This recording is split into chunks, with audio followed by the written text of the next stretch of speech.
What's up, fam? What's going on? Let me turn my phone down like I usually do when I jump on here. So I'm just jumping on my live. Hey, man, I just want to share something with you guys today. I had a great experience at Mott Community College, a local college here in Flint, Michigan, downtown, where I attended and graduated from a long, long time ago. But I wanted to jump on about something that I guess, man, because I'm in here all the time. I'm not gigging, but I do have a concern that I experienced today. It was nothing like bad. I think it's something that we all that are musicians and singers and songwriters and producers and studio owners should talk about. And I'm not just going to talk about it. I want to be about it because I want to assist some of these young people who are struggling to, let me get this on. I'm going to get my, hold on. Just let me get my thing so I can see who's on with me. Okay, cool. People who are struggling for community, for what they do with their music art, man. I'm going to be honest, I was kind of shocked today to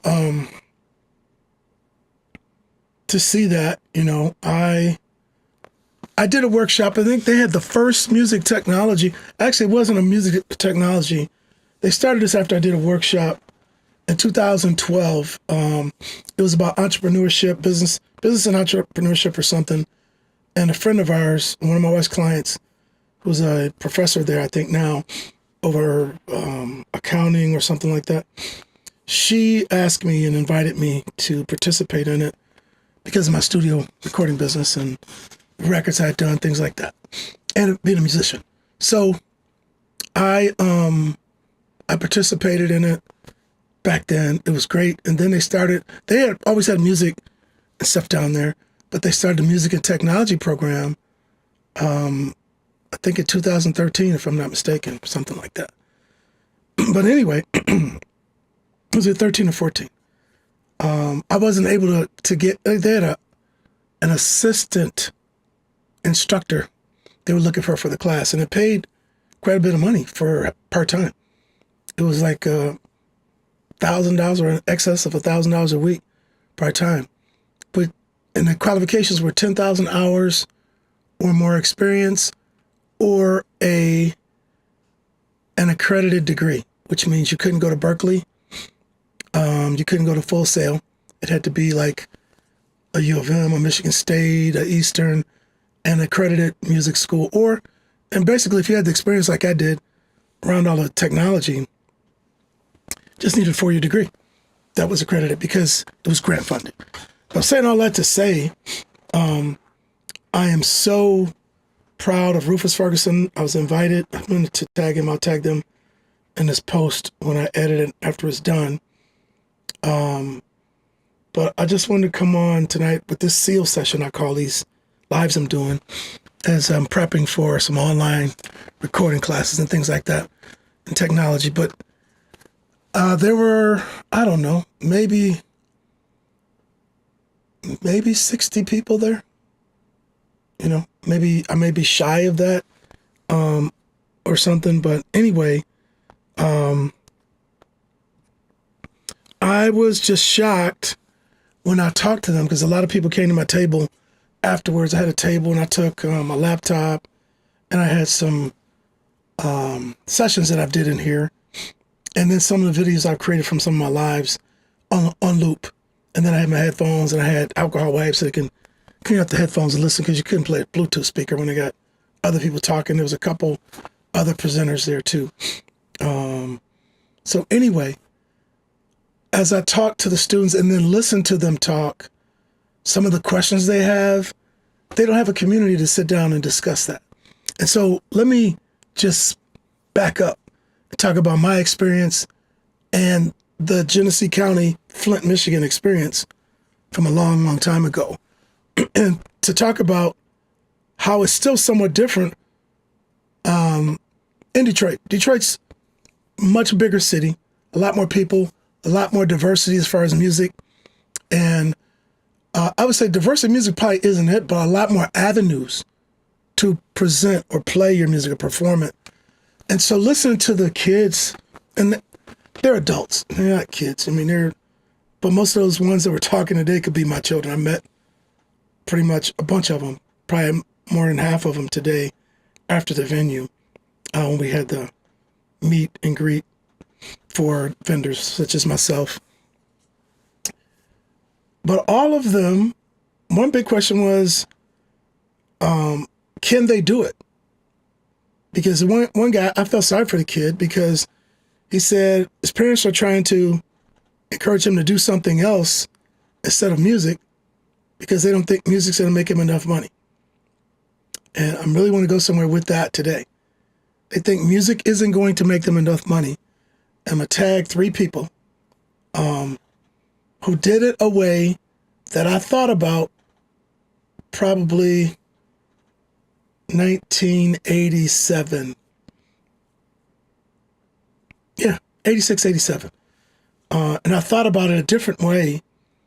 And now seeing Rufus Ferguson, Brandon Rose, and my godson Aaron Johnson, who are all academic music people. Rufus has a master's degree, I think, in composition. And Brandon Rose has a master's degree from Michigan State. I don't know if it's composition or performance. Phenomenal bass player. He can sing, he can rap, he can write. And then my godson, Aaron Johnson, he went to Central Michigan, and he has a really, really nice studio in Farmington, Michigan called Elevate Studios, and which I was a part of that to get it developed for the acoustic design and all that. Beautiful, top-notch space in Farmington at the Farmington Hills Studio Center. So if you look up Elevate Studios and Farmington Hills Studio Center, you're going to see one of the most amazing Black-owned pieces of property and business ventures in Michigan. Because when Kamala Harris was here with Oprah, they were at my best friend and his wife's place there with his recording studios to do that big thing they did before the election. So anyway, those 3 kids, 3 young men, not kids, they're young enough to be my children. But I'm so proud of them because they're all so gifted. Rufus has been here for sessions with some other artists he brought in. Brandon Rose has been here playing for an artist. He's played on my daughter's stuff. I mixed and mastered records for him. And Brandon's living in New York now. But this is what I want to say about, what's up, Sam? The music community. I've been playing guitar since I was 9. I started playing drums at 7. And one of my neighbors who became my mentor as a kid, Johnny Pinson, was and still is an incredible drummer. I don't know if he's playing right now, but he taught me how to read when I was like 7 years old, but gave me my first pair of drumsticks, a drum pad, because I would go over his house and listen to him and watch him play. And so I got really intrigued about drumming and music, and he wanted to teach me how to be able to do it all. Because here's to me, it's not a handicap, because I'm going to give you an example of somebody I know who's one of the most gifted musicians I know, and that's Eddie Brown. Look up Eddie Brown, Edward Brown Keys. I think, is it Eddie Brown, Edward Brown Keys? But look him up. Matter of fact, I have a video. I don't know if I have it on my other system that I can play it or not. But Eddie was an MD or something with Stevie Wonder before COVID hit for like 2 years, I think. 2 years, 3 years. And he had done some major stuff right here from Flint, Michigan. One of the most incredible musicians, singers, producers, and songwriters that I know. Humble kid, young man, he could be my son. Just an incredible musician. And back when Eddie was a kid, let's go back to when I was 18 to 19, there were bands everywhere. Everywhere. Rock, blues, jazz. There were clubs. You can go play everywhere. Downtown, throughout Genesee County. Rock clubs, blues clubs, and a ton of musicians. There was Flint Music Center. There was Midwest Music downtown Flint, which was like Guitar Center on steroids. They sold all the high-end stuff. One of the guys that worked there, I think, used to tour with the Rolling Stones at one time. And I think his dad owned that place. So there's a lot of big music stores around there and small music mom and pop stores. Anybody on here that's my age would know about that. But my community it was in my school. Every public school had a popular band and popular musicians, whether they were in church or whether they had a top 40 band, rock, blues band, whatever. So listening to these young people today made me realize, man, they don't even have a community that they can just go connect with and pick up their phone. And so they're struggling about the music industry. And because our city, let's just say our city, let's say Genesee County. I came out of the auto industry, and I talked about this before. And the reason I went into the auto industry, I wanted to take the money that we had, along with a couple of our other band members, and go out to Bernard Terry's house and do a single. And as many singles as we can afford, because we had money in our kitty. We had a 10-piece band, full horn section called Touch of Class Band, and we were making $800 a week, to divide among 10, 17, 18-year-old guys, sincerely. All of us grew up together playing in school. We could read, we could play, we could sight read, we all learned how to solo and all that kind of stuff, to be improvisers and all that. And Bernard Terry helped my band become very popular. When they went on the hotel circuit, we were doing all these gigs around here. Schools, clubs, and high schools used to have dances. If anybody's old enough to remember, the old Flint Academy used to be Emerson, which was the original Northern high school way back in the early days up until like 72 or something. They had bands that would play there. And Bernard's band, Revolution of Soul, was one. Bernard's House of Terminations. And Bernard's band was the main jukebox of this community. They sounded phenomenal. They had top-notch musicians that were older. And we thought were older. They were older than we were, but they were incredible, and they sounded like a gigantic jukebox. When they played, the record that they played sounded just as good as the record you were hearing on the radio, or if you bought the album or 45 back then. So my community was so diverse. The kids I went to school with, there were rock drummers, rock guitar players, and we all had bands. And then they would have a lot of stuff at the riverfront. It might be all-day music. And then it'll be like the rock guys come out, blues cat bands, drummers, and they do some of that in the summer here, but it's way, way bigger than what we have now. So I'm just saying that, hey, Rufus, my man, thanks for inviting me today, bro. Good to see you, man. And Rufus Ferguson, I'm going to go somewhere, Rufus, so you guys all stay with me if you can. I was just so motivated to see what I can do outside of their academic thing that they need to achieve. And I'm going to talk about why. To have a music community to keep them encouraged to finish. Man, look at here. I've been doing this for 38 years. And I kid you not, I invited all those people. I'm going to try to get them all. I can't bring them all in one at a time, but I might bring like 3 or 4 of them in here at a time to just walk them through some of the technology that I'm able to do now with the technology that I have. Chasing the sound of tape machines. And you can ask Bernard Terry if he was here today, because the guys that know that were recording with Bernard before he passed away, he was starting to put hardware back in the studio. And when I told him I'm going hardware and I'm going hybrid, and Bernard laughed at me, because we had nice mics and mic preamps and stuff, but I was like, no, man.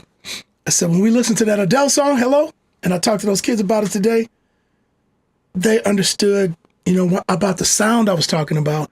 And when me and Bernard went through that record, even with all the stuff he did with the Dayton family, all the people he worked with, man, that became Ready for the World was probably his biggest act. And all these other people, man, who had major label success. Bernard had went in the box, and I was following him in the box. I went from tape to doing all this technology changes, that made it easier for me to do 24 tracks. Because I remember when Bernard was doing 24, he had 48 tracks. He had two big MCI 24-inch, 2-inch tape machines. And back when I got ready to do that, to do what I do now was probably $1 million or more. Sincerely. You'd have to have, right now you got unlimited tracks. HD, I can do 100-something tracks right now. So that means I would have to have 4 2-inch tape machines that cost between $60,000 and $80,000. So say if I have 4, that's $60,000. That's $240K. Then you got to have a top-notch high-end console to do that. So you get a Neve, an API, SSL. Those consoles, even right now today, are $500,000 for a big one, like an 80 input console. So it's a horrendously expensive thing. So I'm going somewhere about the technology to even be able to share with these young people about not wasting money on technology that you can connect with people that are doing what you do to get the sound that you want to get from what you're trying to do. Now, and I'm not even shopping for clients. I'm saying that these young people who have a lot more technology advances, man. Right now, they're like born, you guys are born into it.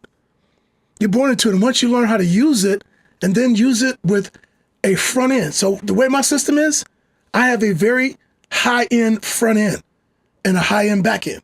The middle is my DAW. Pro Tools and Logic are the middle thing for me. I'm taking the high-end stuff, my mics, mic preamps, compressors, get a good high-end quality audio into that. And then on the back end, I come in with higher quality converters to get me the sound that sounds like big, warm, wide, like a tape machine, but it's all done in digital. So with that, I can understand if you are this person, and with the streaming thing at 3 cents, 3/10,000ths of a penny per stream, why you would be thinking, I don't want to do this. Okay? So let me go here. Rufus, you're welcome, Rufus. Thank you, man. Definitely needed to have the OG in the building. Man, thanks so much. So the thing about this, you guys, is that now, if you're like, my daughter is a phenomenal artist, and I'm going to tell you what I told her. She graduated. She wanted to go to Berkeley. But she wasn't talking about an academic side of music for Berkeley. She was thinking, I could sing. She plays saxophone, plays piano, phenomenal songwriter. She could run everything. She could run Pro Tools, Logic, all that. And I think I talked about this before. I think I set up her first Logic studio when she was like 7 years old. And then when she had 12, I got her a G5 Mac and a Digi 002 and Pro Tools and Logic. And my daughter became a beast. And I'm not bragging. She's just incredible. Now she's married, got a son, my grandson, still singing. Now she's singing at church, but she's talking about finishing some things with this EP I have. So, but her community, I got her involved now when she was little, and we homeschooled. My kids were homeschooled. I think Lydia was homeschooled from like after pre-K to like 5th grade. And so she was going down to Flint Institute of Music for like 10 years, something, a long time. But Lydia had got into this pop, hip hop scene of her producing and writing. And that community that I was looking for, there weren't that many young people doing what she was doing, besides a bunch of young rappers. But Lydia was a gifted musician that could do all of that. So I tried to gear her towards a community of positive stuff. I didn't want her around a bunch of gang violence, women being put under submission to men in mentality, the abusive language from men or other women. So I really was trying to be wise about that. And so a lot of her music surroundings ended up being with older people too, that had their feet on the ground. So I'm just saying that to say, I am really praying, I'm going to start praying today about establishing a community of networking of musicians, and not like having something you write in. But I talked to Rufus about this, and I forgot the the lady's name that Rufus introduced me to today, to start like maybe a band camp once a month thing, started in the summer, and call it band camp day or something. I'll come up with the slogan if we can get it done. I said how I'm going to do it, but I have it in my mind because every last person that I talked to today did not have a community. They're connected. They're looking for that. They're looking for that. They're looking for people to network with, because you can pick up your phone or go live and ask people to, hey, can I write a song for you? Hey, can I do this for you? And that's cool. And that's something that you should do. But one thing you should do while you're doing that, before you do that, is make yourself where people can't deny you. Get so good at what you're doing that they can't deny you unless they just don't have time for you. Be so gifted that you can't be denied. And that means you got to work when nobody's looking.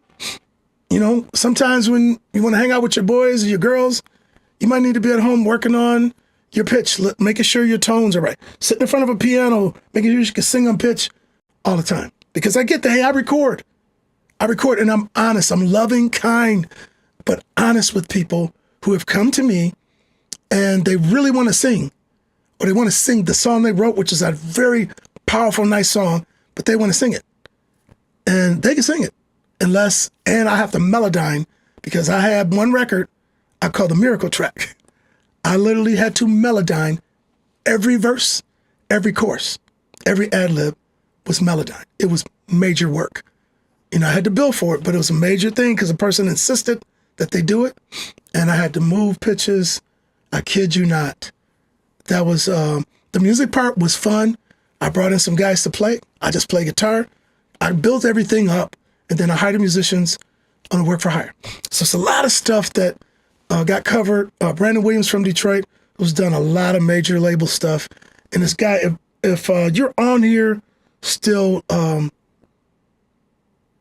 Rufus, what's his name? Luigi, what's his name?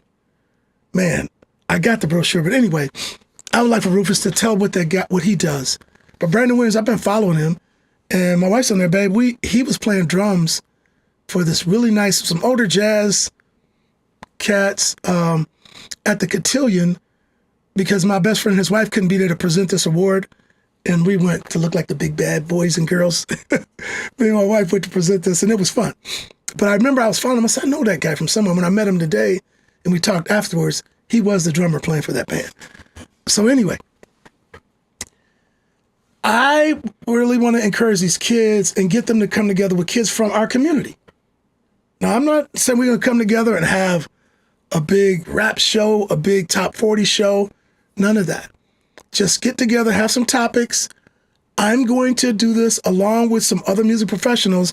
I'm hoping to have where we come together, and it's only going to be like a once a month thing for a few hours, have like some food, I wouldn't be like, maybe one time, maybe at the end of the thing, we could try to have a big full dinner and then have, a major person come in to talk or something. But I'm looking at attorneys that I would like to get to come in and talk about the music business, like an accountants to come in and talk about taxes, and then musicians as a whole to come in and people talk about how they built their network.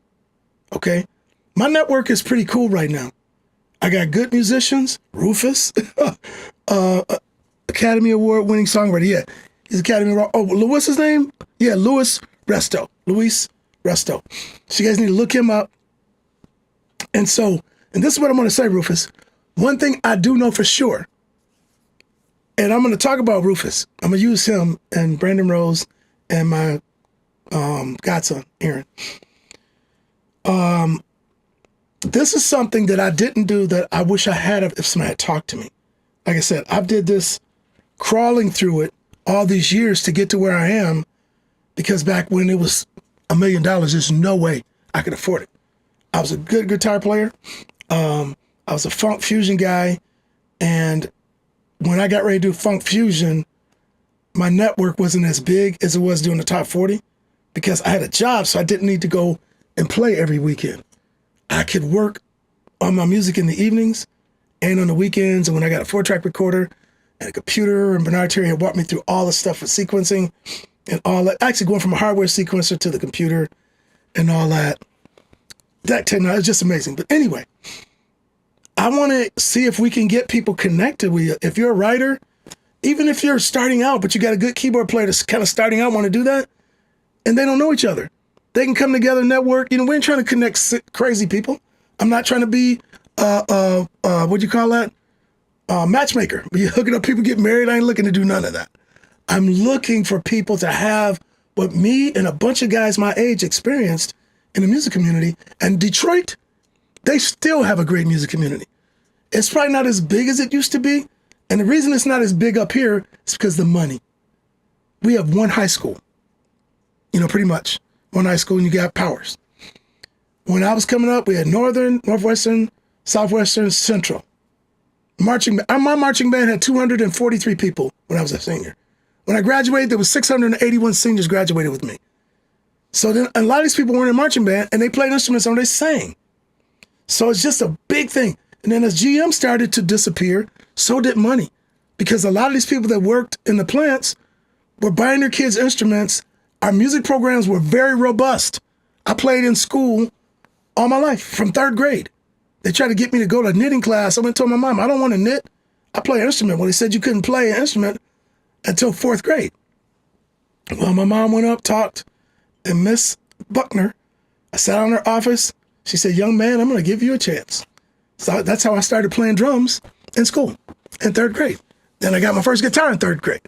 So anyway, my community of musicianship and being around great musicians was vast and great. You know, doing marching band tours, meeting people from all over. I was going to get in the drum corps. Thought about doing that, but I was so in my top 40 band, I didn't do it. Phantom Regiment was one of them. If you look up drum corps, because I love drumming too. I play enough to tell a drummer what I want. I don't kill it, you know. I play guitar. That's my main thing. But anyway, if you guys have any ideas, hey Z was in my band. She was singing in our little band we had in the 3rd grade. Wow, so good to see people. But anyway, I want to motivate these young people and encourage them that they should follow their passion, follow their passion about the music. And I'm going to say it this way. If you're not the Beyonce, if you're not the Celine Dion singer, then if you're going to be a songwriter, that's fine. And so I really want to be clear, because the examples I have before me is Rufus Ferguson, Brandon Rose, and you can look them up. They're all on Facebook and Instagram, and Aaron Johnson. And Aaron's kind of low-key on social media, but Aaron Johnson, Vanessa Johnson, they own Elevate Studios, EELEV, the number 8 TE Studios. And I encouraged him as a young man, as my godson, because he really wanted to do music. I said, man, if you really want to do it, get your degree. Because there's not that many music teachers anymore. And if you get degreed and become like Rufus and Brandon Rose and get your master's degree, you can become a professor, assistant professor. If you get tenure, become a full professor, all that stuff. And then the thing about that, you meet musicians, singers, writers, producers, bass players from all over the world. And that's my encouragement. If you're not that scholar musician, but you're a scholar writer, you can write, if you can write jingles, get into jingles. Me and my wife made quite a bit of money from 2003 to 2008 doing jingles. I think I played them on here before. We got quite a few that still run right now that we did way back then. So you can do that. If you're a good just writer, as in writing novels, you can become a copywriter where you write the copy or the words that the DJs and television announcers speak. They don't write that stuff themselves. They have people that copyright, and they may, I don't know if they even sit in the same building with them. I don't know how they do it now, but as technology, they might be in Ohio writing a story from Michigan if they get all the storyline and pictures and video, blah, blah, blah. And I may be wrong about that, but I know if you're a copywriter, now I'm not wrong about being a copywriter, but how they do the business now, I'm sure, because there's churches that have their live streaming done by somebody out of state. A lot of people don't know. A lot of churches around here probably don't even know that. Got people out of state running their live stream. Top notch. I mean, if we learn how to do it here, which Jamarius Major, I want to talk about him. Jamarius got his degree. And now he's one of the top sound reinforcement, sound and LED wall installers. And I'm going to say he's probably going to be one of the top in Michigan, in the Midwest. He's so gifted. So I'm so proud of these 30-something-year-old guys doing their thing. So I'm telling you that. I encourage you to learn how to read music. And I'm going to tell you why. It doesn't make you better than the person that can't. Because I know people, if I strike a chord, they can play the chord. They can go to their piano, hit the chord right away, and play all the rhythmic stuff. That's fine. But there's a guy I think he's in South Carolina, that I was on not a live stream. I was on a Zoom call with him and about 18 other musicians and a bunch of guitar players, bass players. And Kevin Wilson wanted me to meet a bunch of people. He's in North Carolina and he does the Musician Summit. But Kevin wanted me to meet them. He said, man, people need to know what you're doing up there in Michigan. And he talked about my studio and all the mix and mastering stuff I was doing. And so a couple guys reached out to me with my email. I did do a record from a jazz guy from New York a few months ago. But here's the deal. One guy posted on Facebook, he was really discouraged. Phenomenal keyboard player. And he's like 36 or something like that. And it was really like, I said, man, what's bothering him, man? So I reached out to him because I had his direct line. I said, hey, man, I saw your post. I said, are you good? He was like, Mr. Randy, he said, man, I was just sitting there thinking, and I think he told his wife, he said, I don't want to just be a church musician when I'm 40. I said, okay. I said, what do you mean? He's like, man, I want to do music, but I'm going to have to go get a job because I'm not going to keep doing it this way. I said, well, can you read? He said, that's my problem. Now, this is why he said it was his problem. And it's the problem of a lot of people that I personally know. We're so super talented in hearing and playing what we can hear and improvise over it and all of that. He said, I missed a job for doing a big Christmas cantata with the symphony orchestra.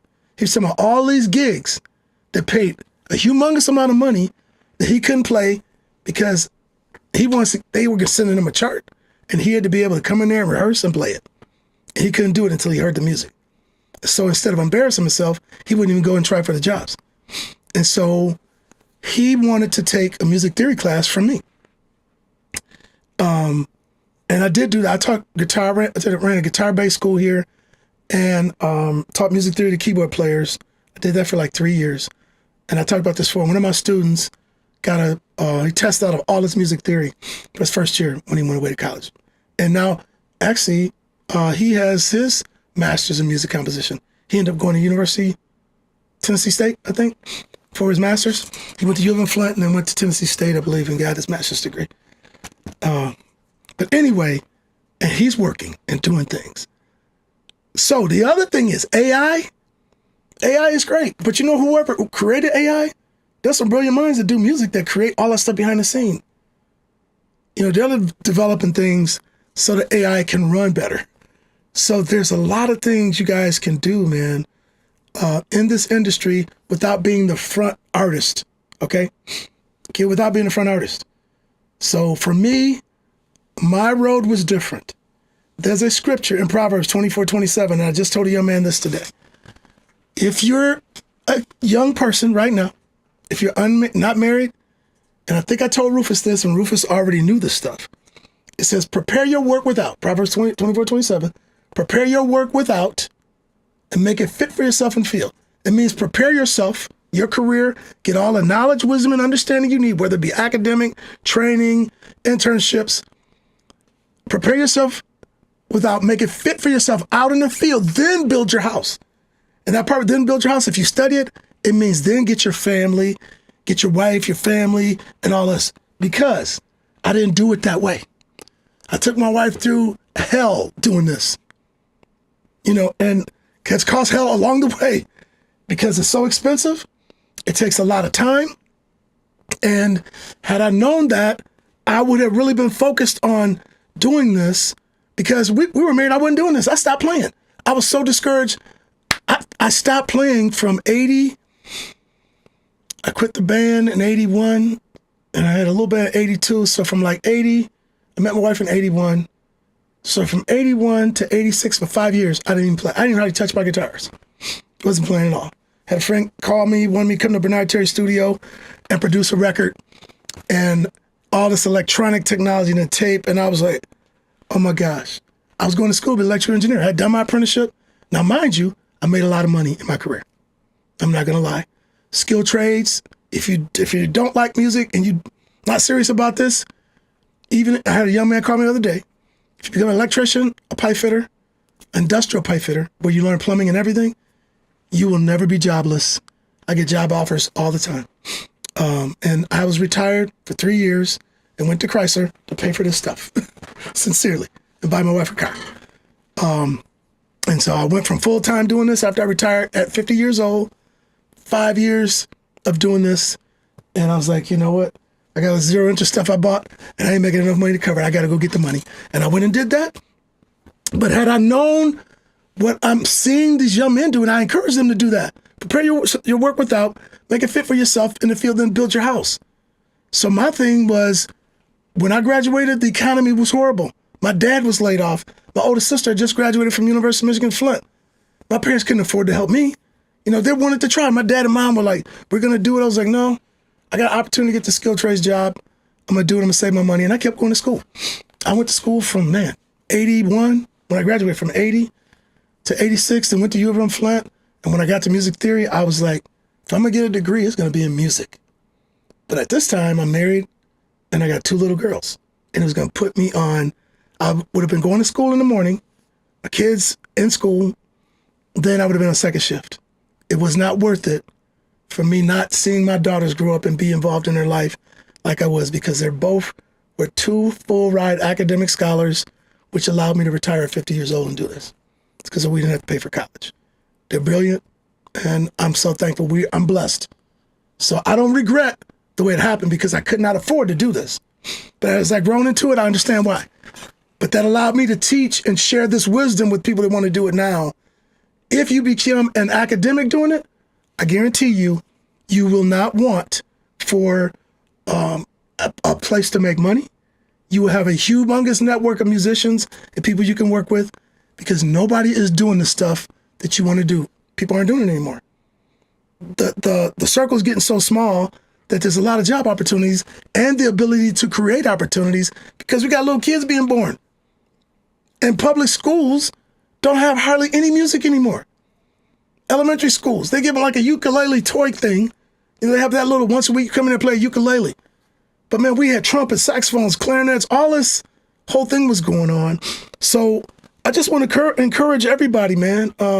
If you're a musician, a singer, and you have some traction, I'm sincerely praying about how to pull together a group to help motivate young people, how they can eat off of it, and eat off of it in a legit, legal manner, and not struggle. Because it's the thing, it's like road, I know phenomenal people who just do road traveling. They don't do anything else but play for people, which is fine. But the hardest thing about that is you come off a Beyonce tour. When you get back, you got to get on the phone and say, hey, what's going to be my next gig? You know, you might say, I want to take 2 weeks off, but you might take 2 weeks off and miss a tour with Usher, or miss a tour with Fred Hammond, or miss a tour with Kirk Franklin. You know what I'm saying? So equip yourself so you can be employable for the rest of your life. And the other thing I want to talk about, now I'm not going to do it tonight, in this thing is how to do that successfully. So when something like a COVID, which it may not be COVID in our lifetime again, but something like that happens, your unemployment kicks in like mine did. Actually, my wife has been self-employed. We had a big salon with like 16 operators. And at one time, and my wife got her unemployment before I did, sincerely. I think she got her stuff started hitting about 2 weeks before mine did, or 3 weeks. And I was at Chrysler trying to get money for this stuff and got laid off. And actually, it was one of the first, me and a couple of my friends were like the first guys that got quarantined in the auto industry from a death that happened to one of our coworkers. But anyway, hopefully, I shared something with you guys to inspire you. And if you're a musician, I already know Rufus, all the cats I'm reaching out to who are already doing professional musicianship, and they're doing academic music also. That's a key to me right now, you guys. I'm just telling you, in the society we live in, if you're apt to teach anything, you will never go hungry. Point blank. If you're apt to teach anything, you will never be hungry. If you're apt to teach anything, you will never be hungry. I was able to teach music theory. I've been reading all that. I had a very successful music school here. But it wasn't successful. I didn't want to put the burden of my client, my students paying for all this stuff I was acquiring after hearing that Adele song, to do what I do. So hopefully, I didn't mean to stay on here that long, but Rufus, you're my man. Josh Parker, what's up? Josh has been to my studio. Hey, bro. Who else is on here, man? East Pat, Quality. I don't know who you are, bro. Send me a message or something. Pat Hamer, very successful business person. I wrote copy when I worked. Hey, Z, you did? See, listen, here's a young lady. She wrote copy when she was at WDZZ. Thanks, Enola, for sharing that. So there's jobs out there. There are jobs out there, and that's what I want to do with our community. You do not have to be a guitar player, bass player, drummer, rapper, vocalist. And, if you want to do it, work hard at it, man, because your competition is international now. It's not just local. So you got to be really, really good at it, and you got to network. And what I do in here, you can ask all my clients. I've had one-on-one conversations about things where they want me to produce something. I said, I can do that. I said, I'll put it on my letterhead. I'll give you a quote because I'm going to hire everybody. I'm going to work for hire them. If they create something, we're giving them points on the record. Do everything legal. I've been through that. Been an attorney 3 times about something after the fact that I had done everything correct on my end because attorney Gregory Reed from Detroit helped me, and Howard Hertz and Jay Yasso from Hertz Ram, and Jay Yasso and Howard Hertz and them had Eminem. I don't know if he still does or not. But before Eminem blew up, and that's what Brandon Williams talked a little bit about that today, and Luis did too. They didn't talk about the lawyer, but I know the story with the law guy. Had Eminem's producers and Eminem signed that contract, they were going to get like 1%. And Howard Hertz saved their financial lives, sincerely. And if you go and look in his office, you'll see these gigantic platinum records all over. So anyway, from not just him, the country singers, he's got Kid Rock and somebody else. But I just want to encourage you guys and young people, man, that there's success in this business, and you got to want it. And at your age, to be 20-something years old now, you need to go after with all you got. You need to go after it with all you got and start networking with people. I mean, I was talking to people like singers. All the time, I don't need a vocalist, but some of my clients come and I'll meet with them. And if they've got some other people in there waiting, if we're alone, I was like, I'll be honest with them. Because Bernard Terry was honest with me, and so was my buddy John Nelson about things I used to try to play. Not because I couldn't play, but I was trying to play everything. And I could play a little bit of everything, but it sounded like Randy Seal trying to be a keyboard player, Randy Seal trying to be a bassist, Randy Seal trying to be a background vocalist. And my thing was guitar and writing. And I could tell the people chords I wanted to play, ain't even finger them. This is what I want you to play. They're like, okay. That's the stuff. And I understood the theory. So calling out the chord or sending somebody a chord chart, or they send me something, cut my workflow in half when I got ready to do stuff. I'm getting ready to go to the gig. I said, you got to chart it. If you don't, I can learn it, but if you chart it, they send it to me. It's like, okay, I want you to take a 16-bar solo at this point. I know my theory, so I'm looking at the chord, because I like to play over changes. I was like, oh gosh, I like the way this moves. So things like that, man. I just want to encourage and motivate you guys, especially young people. You can do it. Rufus is running a music and technology program. Rufus, if you're on, how old is Rufus? He's only like 30 younger. I think he's younger than my daughters. He's older than Lydia, I believe, or around the same age. He's only like 30-some years old, man. And so my oldest daughter is a doctor. My baby girl, who's a singer, is a mental health therapist. Now she's working with neonatal, I forgot her job title. She's a director of marketing, or over some marketing directing for a national thing now. And but she set herself up with the marketing thing so she can make money. Now she's got a family and a 1-year-old, 15-month-old son. So things are shifting for her. And she experienced watching me move in the industry, and I didn't discourage her, but she knew what it was like. And I think she knew the kind of life she wanted. So did my daughter's a doctor, but I watched both of them give their time and their talent to doing this, to do what they do professionally. And the treasurer was blessed because they got scholarships to do it. And man, I cry when I talk about it, man. I get choked up because they changed my natural life and me working. And my wife said to me, Randy, if Lydia gets a full ride scholarship, you need to retire and do your music. So bro, sisters, I'm thankful. So if you want to do it, keep putting in the work, man. It's never too late. It's too late when you quit. It's too late. I just did a mix. I worked on a mix for a major label artist last week. It's kind of a rush thing. But my network is spreading, and I don't care. As long as I can hear, and I got my faculties, and I can move, and I'm on this side of the earth, I'm never going to quit. I'm not going to quit. I'm going to keep working myself, try to be better. Last night, I took a mix with Bunny Clyde. What's up, man? He played sax on my first CD. Back in when I do that, Bunny? 1995. Phenomenal saxophonist. So I just want to encourage you to, I talked about theory. If you're like people who go into acting, I didn't know this. One of my wife's friends that she grew up with is now a theater instructor. She was it Tennessee State? Whichever, it's in Knoxville. I think it was Tennessee State. But she went to NYU. She went to University of Michigan Flint, went to NYU and was good friends and did plays with, oh man, what is her name? She was on The Heat of the Night. Oh man, if my wife was on there, she could tell me.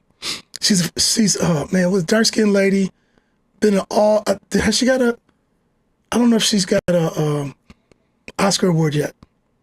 Viola Davis. Right here from Flint, Michigan.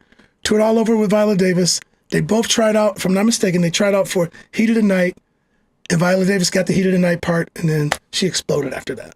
And then my wife's friend became a professor at the University of Tennessee, or Tennessee State, one of those. And so doing what she loves, and now her daughter is a phenomenal dancer. So yeah, man, you can do it. Get yourself around a community that can help motivate you, you know? It's another proverb. Man, what is the proverb? Oh, iron sharpens iron. So shall a man sharpen the counsel of his friends. There's friends, Bernard Terry, Troy Sanders, phenomenal jazz guitar player, and John Nelson, who we talk every single day. Those three guys told me the truth about things I was trying to do when I was in my 20s doing music. Motivated me to not change what I was doing, but to get focused on being better at it and let somebody else do those things that I'm not the expert at. The keyboard playing, so I hire keyboard players that can play keys, you know, and play them well. And so that's just been, and I understand that when I got ready to build my house, I know how to do all this construction stuff. I didn't have time to build this house, but I knew what everybody was doing. So I came out here, I was more than familiar with what the framers were doing. I wasn't that familiar with concrete, but I knew a lot about it because I had jobs to estimate on things, but we built buildings and things like that, but a lot of them was block buildings. So I knew about all that stuff, but I knew total things about electrical because I worked under my cousin when I was a teenager. So if you're a great writer, focus on writing. Look for a network of musicians and other producers to work with. If you're a good keyboard player, but you're not a good songwriter, look for writers you can network with and start building your team. If you look for Brandon Williams, the songs that he didn't do all himself, he might get invited as a producer for such and such, whatever he's going to do. They might have a whole room of musicians. that do a little bit of everything, are singers, and they go off in this room, they listen to the chorus of the song, or they listen to the intro, and they come together. And if you listen, like go back and listen to a lot of big records that were big, it wasn't just the artist singing and the keyboard player, man. There's a whole team of people behind that whole machine. So I'm going to get ready to get off. Dewana, hey, how you doing? Man, it's a lot of people. Thanks for jumping on. But I just want to motivate you. If you got kids, grandkids, nieces and nephews that want to do this community thing is going to, we're going to publicize it when it happens. I'm really praying that we can do this and actually start doing it this summer. So this is March. We got April, May, June. If we can start doing it, the end of June or mid-June, because these kids in the college usually get out in May, give them a break. But we're only going to do it once a month. So if we could do it June, July, and August before school starts, and then have a phenomenal thing of networking. And then, if we need to do more days or need to, we could probably do that too. Because all of us work. And my schedule is usually I'm working in the evening. If I'm mixing, I'm by myself. I don't have a client in there. I mix and master usually by myself so I can be focused. If I'm going to walk away and get a sandwich, I can. If I'm going to go to a restaurant, sit down and eat lunch for an hour, then come back and work on the mix, I can do that. That's why I don't have my clients necessarily sit with me unless they got something they've heard, send me a reference, show me the part that you really want. Well, I want my auto-tune to sound this way. Okay, come on in. Let's just listen to your verse or whatever. So anyway, hey, God bless you guys. Thanks so much for everybody that jumped on, man. Be encouraged, be motivated. Look up Brandon Williams. I'm going to tag him in this post when I get off. Rufus Ferguson, who jumped on here. Look up Brandon Rose, who's a graduate from Michigan State. And the young man, I can't even think of the young man's name now, that came to me in music theory, who got his master's during COVID. He graduated from Tennessee State, if I'm not mistaken. And even, I'm going to reach out to my wife's friend, too, to talk about her journey as a professional. She toured the world. She was doing plays all over the world.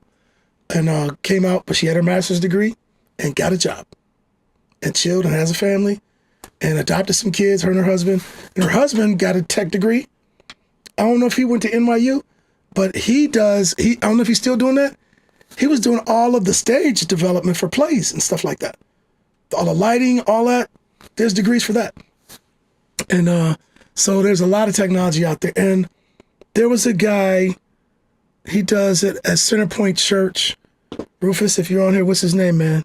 Can't think of the guy's name. That he was there today, too. So there's a lot of jobs that be around technology and music, man, if you want to do them. You got to be willing to put in the work. And some of these things, you need to be willing to get educated. It ain't like, this is not the General Motors of 1940, when my dad and father-in-law, and they came up here in the 40s and 50s, started working at GM. It's not that anymore. Where you go and sign your name and walk in and you got a job for life, until you retire. We don't live in that life anymore. You got to get your own 401k. So if you become a self-employed musician, start your own company of some sort where you're writing, producing, whatever you're doing, then I'm going to have people come to these things to talk to you about how to set that up and how to do it. Because if you go back and look at my Facebook page, I got a pile of receipts that I showed where it took me a week to do my income taxes. Not just the receipts, but I do 5 business returns, 4 LLCs, and 1 corporate return, S Corp, and then our personal return. And then I'll have that all explained at one of these workshops and bring somebody in to walk you through that. Because that's the life we're living in. And nobody should, I said this on a reel the other day. Nobody should know more money. Nobody should know more about your money and your taxes than you. Nobody should know more about your money and your taxes than you. If you don't believe me, ask Wesley Snipes. Ask, Babyface and had her.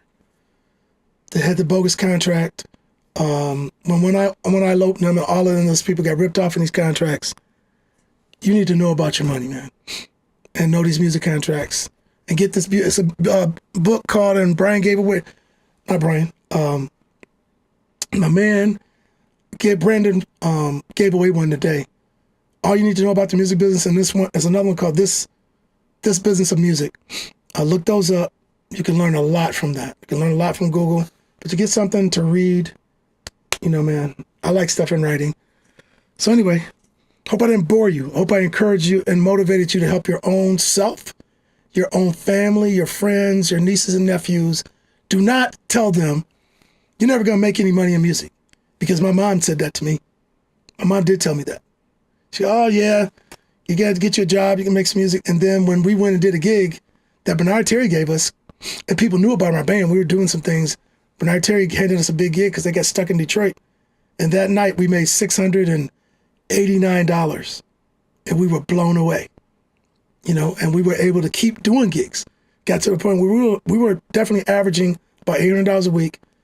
We were able to pay our bass player back, who was working at GM, for investing in the sound system. We had lighting, fog machines, all our own stuff, all our own business cards, and we were just teenagers, hitting 18, 19 years old, enjoying fun, having life, but we didn't have enough money to do this big recording that we wanted to do. All right, so anyway, hey, God bless. Thanks for jumping on. This is Seal Sessions. Join me. I'm going to be doing these probably on the regular to talk about this until I do this official launch of the training that I'm doing. So if you are recording, you have your own studio. If you haven't been on one of my sessions before, my goal is to teach you to do your work at home at a level where if you go to somebody like me or somebody else, they could jump into your project and mix and master it without it costing you a lot more money. Because I got a friend that mixes records, and he just did a major artist record, 11 songs, and he's getting like $5,400 a song to mix a record. Just to mix it, not record it, that's just mixing. So I'm just telling you guys, this technology, if you get good at it and get a big network, you can make some great money and actually live off of it. If you get set up right, if you handle your money right, and set up your business right, you can do that. So anyway, hey, all things music, oh man, that might be the thing, the Bandcamp. We make up Bandcamp, all things music, and then be the music business. I like that. You guys don't steal my idea. I guess I'm gonna have to go get me an LLC for it. Somebody's probably already got it, but I'll call it something. Bandcamp, all things music or something. But anyway, hey, you guys take care. You have any questions, man, even if you want to do a studio tour, hit me up, I'll bring you through. You can bring one of your MP3s or a WAV file, I'll play it through my rig. But we'll set it up. I like for people to come through, check out the thing. The only thing I don't do is if you're talking about killing, selling drugs, murdering people, hurting women, forget it. I don't want nothing. I do all kind of hip hop. Joe Brown is like my son. This cat is incredible. Incredible, man. Look him up, Joe Brown. He did my favorite song that he did that I was able to record all his vocals, mix and master it, and create a movie. Actually, that song is a movie. It's called Set the World on Fire. So look up Joe Brown, Set the World on Fire on YouTube, and please listen to that song. Listen to all the effects. It's just, to me, it's one of the most incredible things I ever worked on, sincerely. I've worked on a lot of nice stuff, but I think what he's done, and his wife is a writer like that. She wrote a song called Can I Live? And I did the same thing. They have these stories in their writing where it's like puts me in the movie chair and I'm seeing this on the screen and I can see these special effects. And so I jumped in on that, which is kind of some producing stuff to bring those songs to life. But anyway, hey, God bless you guys. And again, I'm out. Hey, this is my closure video. Got any comments or things you want to share on my page? It's open, as long as you're not being vulgar and disrespectful. Hey, my page is open. Guys, have a great night. Thanks again for jumping on.